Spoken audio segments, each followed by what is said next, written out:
Queridos alumnos de emprendedorismo, quería acercarme por lo menos con este video cortito para acompañarlos en la preparación del final, tanto para los que van a rendir mañana como para los que hacia adelante decidan rendir el examen, con pequeñas pautas.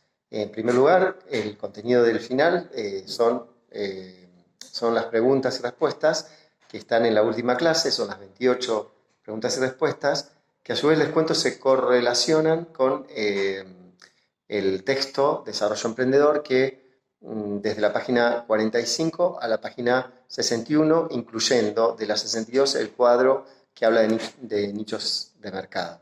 El examen será oral, serán un par de preguntas, que en la medida que se contesten de manera adecuada, esto sería todo, y en la medida que haya algunas debilidades continuaremos profundizando.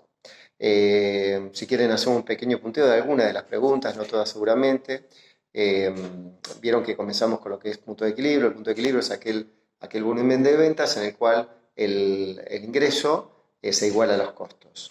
Por lo tanto, a partir de ese punto de equilibrio, nosotros cualquier venta extra va a incrementar ingresos por encima de los costos.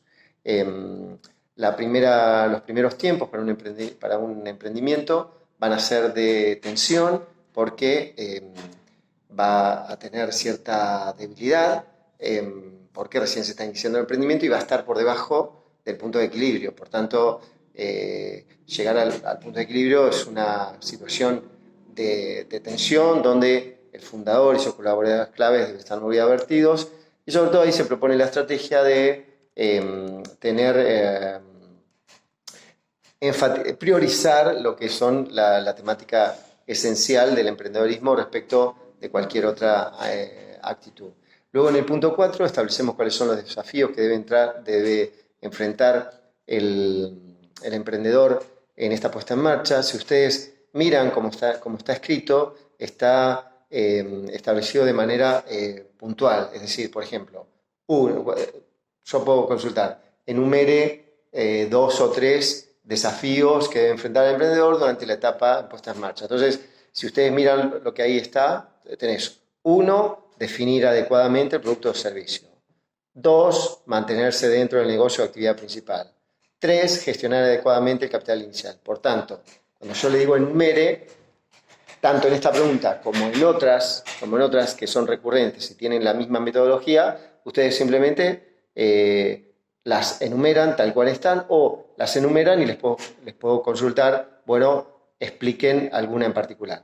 Otro elemento importante para tener en cuenta es lo que se llama el core competence, que es para un emprendimiento aquel factor técnico de procesos o capital humano que hace que una empresa se distinga de otras. Es aquello que ofrece valor al negocio, aquello para lo que fue creado y lo que sabe mejor hacer. ¿Qué ocurre? En tanto uno se posiciona como en su emprendimiento, puede ir avanzando en actividades que pueden ser lucrativas, que pueden ayudarnos a llegar al punto de equilibrio, pero que no son del core competence. Seguramente pueden ser actividades circunstanciales. Uno de los problemas es, que ahora viene el punto 6. Bueno, ¿cuáles son los problemas que se pueden presentar en esta etapa de puesta en marcha? Habíamos visto los desafíos.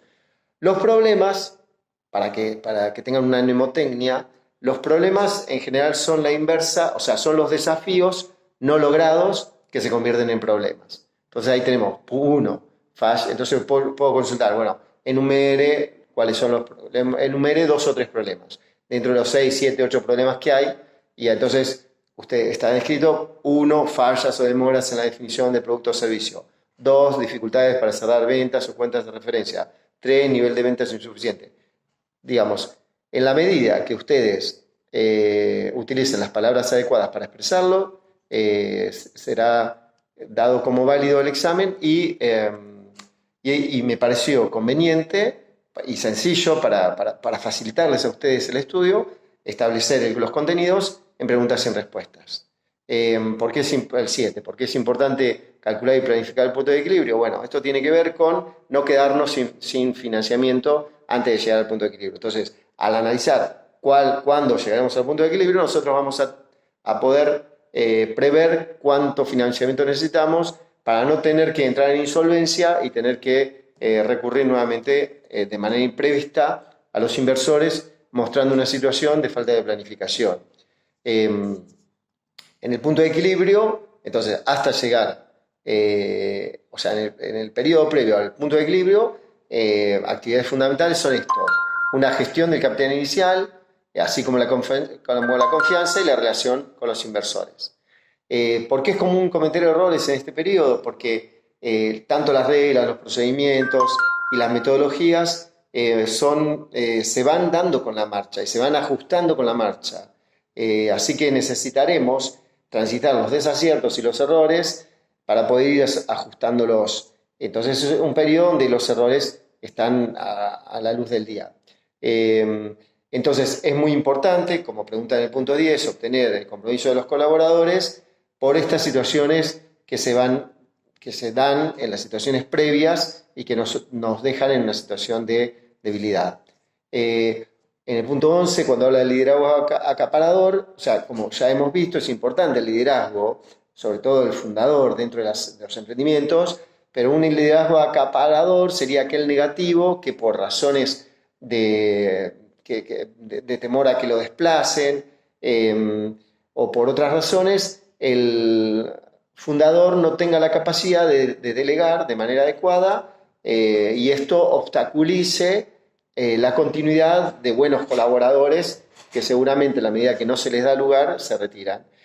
En el 12 los costos operativos son precio por cantidad. P por Q es precio por cantidad y es así de sencillo. Y tenés luego dos tipos de costos. Los costos fijos, que son aquellos que no tienen que sí o sí se dan y no tienen que ver con el volumen de venta, como por ejemplo el pago de un alquiler. Les doy un solo ejemplo, hay varios más en el texto. Y los costos variables, que son aquellos que tienen relación directa con la cantidad de ventas. Entonces, por ejemplo, un insumo que se utilice de manera directa en el producto que nosotros ofreceremos va a variar de manera directa con la cantidad vendida. Eso es un costo variable. La suma en el punto de equilibrio entonces va a ser precio por cantidad vendida, que eso es el ingreso, va a tener que ser igual a los costos fijos más los costos variables. Bueno, ¿qué consideraciones debe tener en cuenta el emprendedor para establecer el precio? Y ahí se enumeran. También yo les voy a decir, enumere una o dos consideraciones que tome en cuenta el emprendedor para definir el precio. Entonces ahí los tiene: porcentaje de ganancia que quiere obtener según sus costos, el precio vigente del mercado, y ahí están enumeradas. Luego en el 16, los factores que deben tomarse en cuenta que influyen para alcanzar el punto de equilibrio. Hay también 1, tipo de industria; 2, valor generado del cliente; 3, la proporción de los costos fijos y variables; y 4, la previsibilidad de los emprendedores.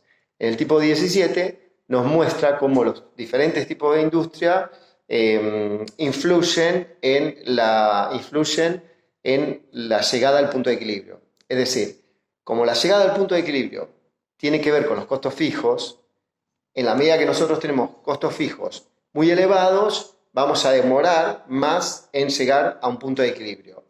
Por tanto, si nosotros tenemos, por lo que decíamos, tipo de industria o tipo de emprendimiento, si nosotros establecemos una consultoría donde no tenemos, por ejemplo, costos fijos en inmuebles, vamos a tener un costo fijo mucho menor que enseguida vamos a recuperar y llegar al punto de equilibrio. Situación distinta si tenemos que establecer una industria digamos, haciendo grandes inversiones y eso.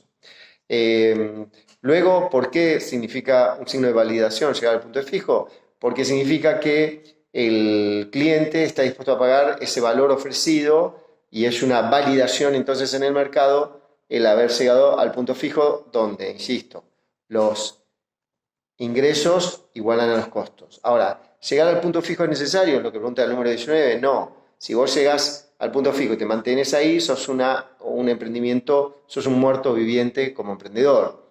De ahí enseguida tenemos que escalar a lograr incrementar las ventas para superar el punto de equilibrio. Porque el punto de equilibrio no tenemos ingresos en realidad, solo estaríamos igualando los costos. ¿Cuáles son los diferentes modos de llegar al punto de equilibrio? Bueno, y ahí menciona: invertir en validar el modelo de negocios, definir y redefinir el producto o servicio todas las veces que sean necesarios, Es decir, nosotros mandamos a validar nuestro producto o servicio al mercado. Testeamos y vemos lo que ocurre, lo analizamos y si tenemos que redefinir nuestro producto o servicio, lo hacemos dentro de la esencia del producto o servicio, que como habíamos dicho antes, era el Core Competence. Después, dos factores de resultados son, uno, el costo promedio de adquisición de un cliente. Es lo que nos cuesta en promedio que una persona que no es clienta del emprendimiento sea cliente de nuestro emprendimiento. Eso es el costo promedio que nos cuesta atraerlo a nuestro producto, ¿no? Y otro indicador de resultado es el valor vitalicio, que es el ingreso marginal que una persona al ingresar como clienta a nuestro emprendimiento nos deja, el ingreso marginal. Hay una relación entonces entre el primero, que era el costo promedio de adquisición del cliente, con el valor vitalicio. O sea, esta es una pregunta, el valor vitalicio siempre debe ser mayor que el costo promedio de adquisición de un cliente, si no estaríamos perdiendo plata en salir a la búsqueda de ese cliente. Bueno, y después habla sobre los segmentos de mercado, son sencillos, son aquellos grupos de clientes que tienen características homogéneas, deseos e intereses. Habla de los tipos de segmentos en el punto 23, y luego en los adoptadores tempranos, los innovadores, la mayoría temprana. Bueno, yo creo que eso es sencillo de entender. En cada punto hay palabras claves que son las necesarias que ustedes deben decir para que yo interprete que están entendiendo. La recomendación en el 24 para pasar de un punto a otro es que primero logremos un segmento y una vez logrado el segmento pasemos al otro de manera consecutiva. Después establece en el punto 25 las estrategias para obtener ingresos genuinos sustentables. El 26, los tipos de unidades de negocio en un mismo emprendimiento, creo que es sencillo, y en un nicho de mercado es una fracción del segmento de mercado que habíamos mencionado, donde tiene unas características muy específicas y especializadas por las cuales están dispuestos a pagar el precio que la organización disponga, la organización del emprendimiento disponga. Bueno, estudiantes, esto fue, digamos, un aporte para que puedan llegar de mejor manera al final. Les deseo éxitos y nos estaremos viendo prontamente en el examen. Saludos.